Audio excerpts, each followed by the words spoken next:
pag-aalaga ng ating kalusugan, pisikal, emosyonal at espiritual, mahalaga rin ang pag-aalaga sa ating mga desisyon.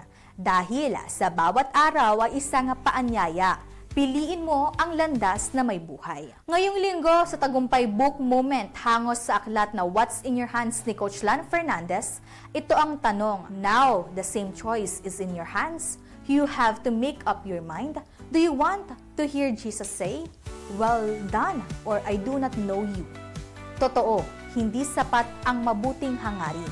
Kailangan ng malinaw na pasya sa pamumuhay, sa pananampalataya, sa bawat desisyong may kinalaman sa ating kaluluwa. Ang tunay na alagang natural ay hindi lang mula sa kalikasan, kundi mula sa ating koneksyon sa Diyos na nagbibigay ng bagong buhay. Kaya kaibigan, tanungin mo ang sarili mo ngayon.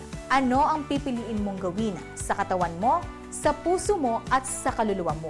Dahil ang totoong kagalingan nagsisimula sa tamang desisyon. Curious ka ba sa mga ibinahagi ko? Don't miss the book What's in Your Hand by Miss Lan Fernandez. Isang practical at empowering na guide para ma-discover at magamit mo ang gifts mo sa life purpose mo. Kung gusto mo magkaroon ng copy, madali lang. E-message ang Tagumpay It's All Good sa Facebook page para maka-order. Invest in your purpose. This book might just be the push you've been waiting for.